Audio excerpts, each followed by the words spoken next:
Olá, pessoal, tudo bem? Hoje nós vamos estudar um pouquinho sobre projetos de pesquisa sociolinguística.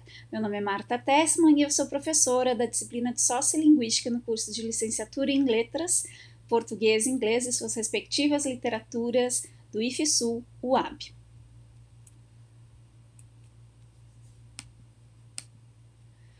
Quais são os problemas de pesquisa sociolinguística?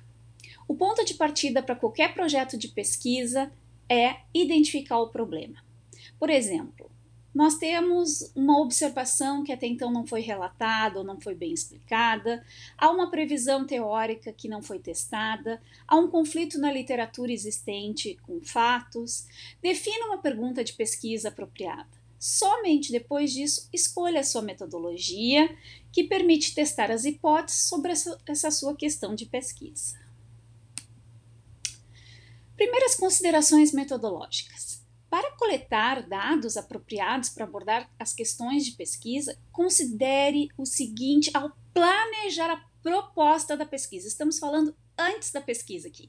Gente, isso é para pesquisas sociolinguísticas, mas serve para qualquer tipo de pesquisa. Quem serão os nossos informantes? Como vocês terão acesso a esse informante? De quantos dados vocês precisam? Quais são os fatores sociais que devem ser investigados? Bom, e aqui o caso é realmente sócio, né? Quais estratégias de coleta de dados que vocês usarão? Quais são as limitações de uma determinada metodologia? Quais as questões éticas que precisam ser levadas em consideração e que problemas podem surgir? É muito importante a gente fazer uma análise de riscos e ver então o que pode dar errado e que a gente não vai conseguir pesquisar. Também é muito importante a gente saber como analisar esses dados depois que a gente tiver coletado. É muito comum a gente fazer a coleta dos dados e aí não saber o que fazer com esses dados depois. Então, isso aqui é para antes. Com relação à ética, todas as universidades e institutos federais têm os seus comitês de éticas e é para lá que vão então nossos projetos de pesquisa para saber se podemos ou não efetuar tal pesquisa. Um tipo de pesquisa muito comum na sociolinguística é a entrevista.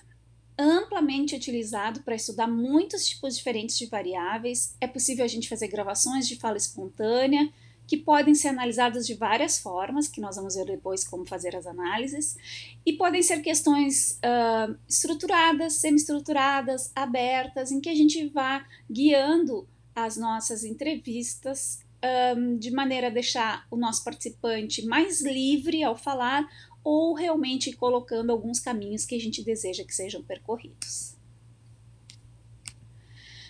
A descrição de imagem não é tão comum assim, mas pode ser muito útil. Eu coloquei algumas aqui para nós, né?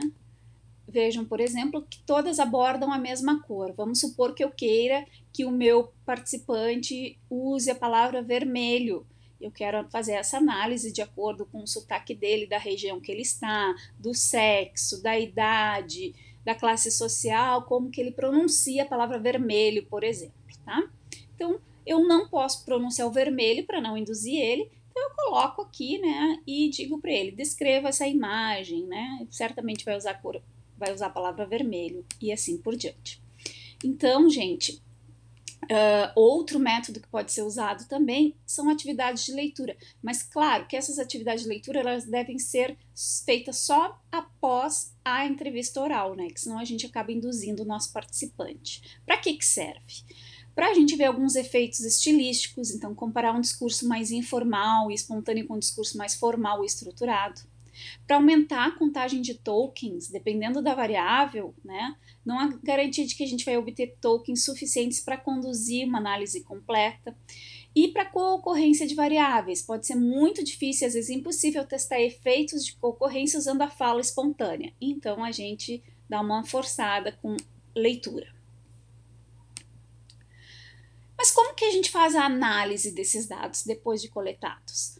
As respostas das pesquisas elas podem ser usadas em testes estatísticos, né, relativamente fáceis, e que a gente pode pegar e codificar coisas como, por exemplo, idade, sexo, região, classe.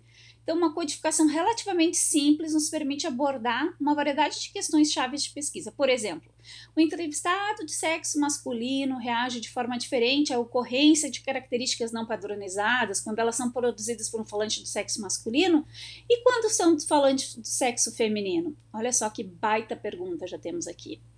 Os entrevistados da classe trabalhadora têm atitudes diferentes em relação às características não padronizadas, dependendo se o falante é da classe trabalhadora ou da classe média? Então, aqui, né, mais um tipo de análise de dados. Os dados das entrevistas, geralmente, eles constituem essa base de dados de estudos variacionistas, tá? Então, qual é o escopo da variação em uma variável específica? Qual é a influência de fatores sociais nessa variação? Como esses fatores interagem com fatores linguísticos? Então, responder esse tipo de pergunta requer análise mais complexa de gravações de áudio. Tá? A codificação aditiva de dados de uma entrevista é um método muito usado na sociolinguística. Para isso, a gente então pode fazer análises acústicas. Aqui então a gente tem as medidas de vogais, certo? Que a gente usa um software, pode ser o Praat, pode ser algum outro software aí. E eu sei que vocês já viram isso aqui em fonética, né? Em fonologia.